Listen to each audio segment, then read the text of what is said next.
dans ce chapitre, on va installer Bootstrap, puis on va créer et organiser le dossier et fichier dans notre projet.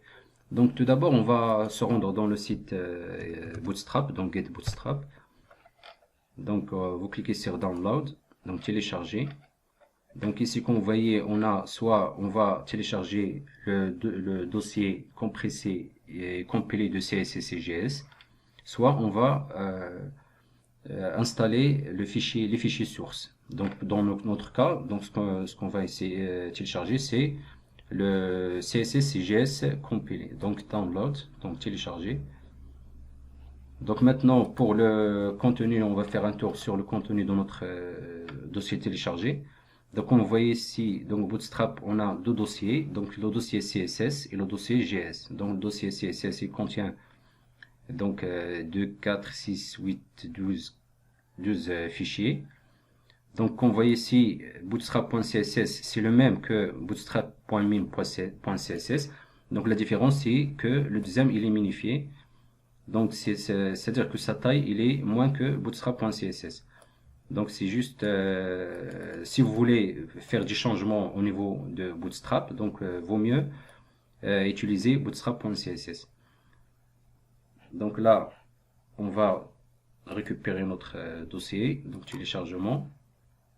Comme vous voyez ici, donc on a notre dossier compressé, donc on va faire clic droite, extraire vers Bootstrap.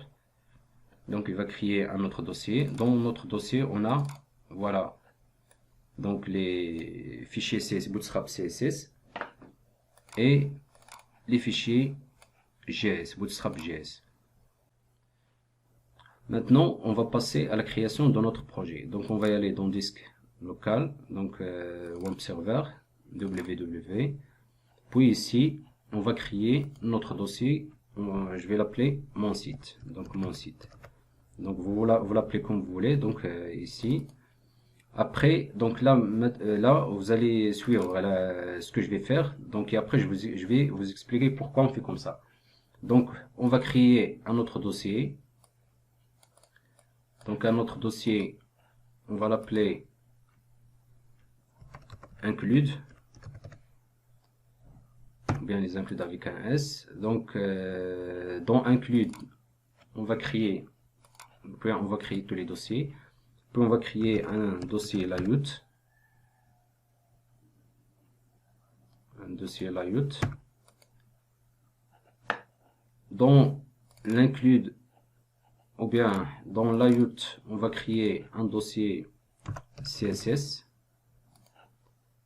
Un autre dossier JS. Et un autre dossier dans lequel on va mettre nos images. Et un autre dossier dans lequel on va mettre les fonds. Donc maintenant qu'on a créé donc nos dossiers, on va ouvrir Sublime. Donc vous voyez ici, on a mon site avec les deux dossiers. On va faire donc CTRL N. On va faire CTRL S. Donc on va dans notre dossier, les dossiers de notre projet. Donc mon site. Et ici, on va l'appeler index.php. Index.php. Donc ici, si je fais HTML, donc là, j'ai mon site. Dans le dossier, dans mon site, il y a un dossier include. Dans le dossier include, donc j'ai rien mis encore, donc c'est vide. Et dans le dossier layout, j'ai 4 dossiers. Et après, j'ai mon fichier index.php. Donc ici, je vais faire, par exemple ici, tuto bootstrap.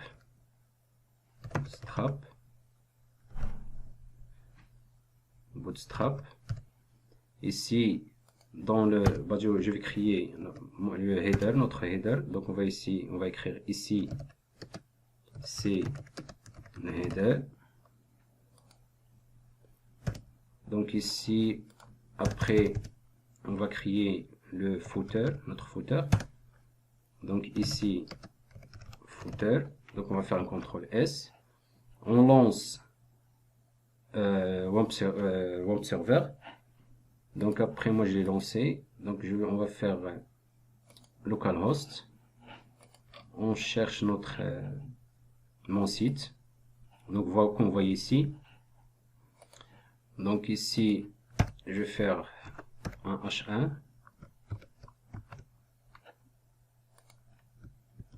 H1. Ici, pareil, je vais faire un H1. C'est-à-dire un titre, le grand titre. Même CTRL S. Ici, CTRL S. On va faire, donc vous voyez, ici c'est le header, ici c'est le footer. Donc comme vous voyez ici, donc on a notre header ici et notre footer ici. Donc si dans le cas on veut créer, donc ça c'est dans le cas on veut créer un site avec une seule page.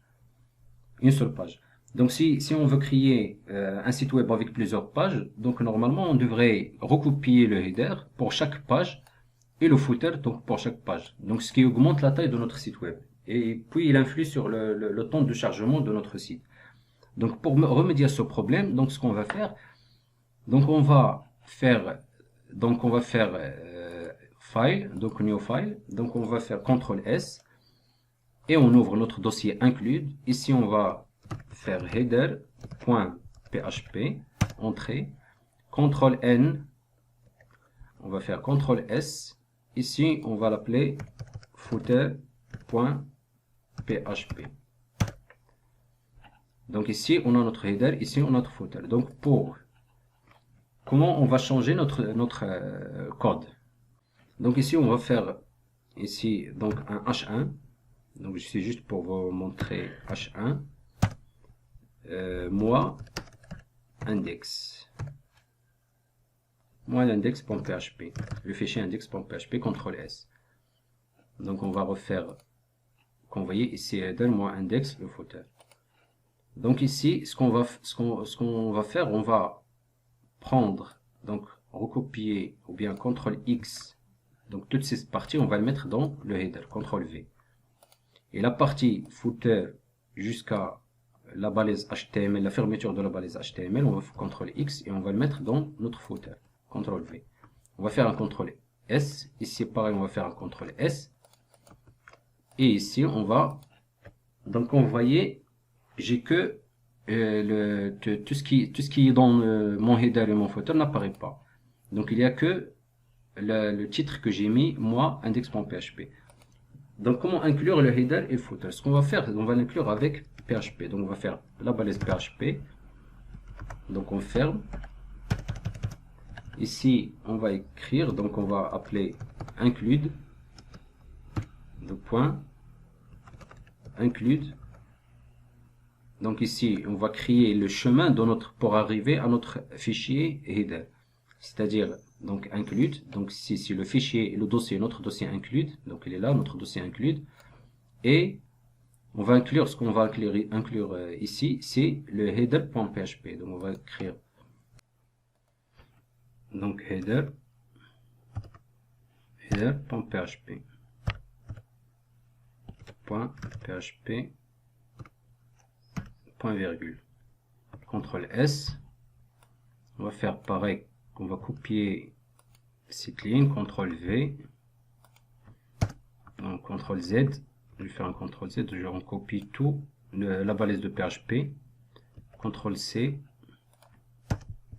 CTRL V, et ici on va inclure dans le footer, c'est-à-dire le pied de notre page. Depuis tout à l'heure, je suis en train de header footer, donc c'est l'entête et le pied, l'entête de notre page et le pied de notre page. Donc ici on va faire le footer, donc footer.php, CTRL S. Donc si on fait, donc on va tester notre page. Donc si on actualise, donc on a notre header qui s'affiche, mon index et le pied de ma page.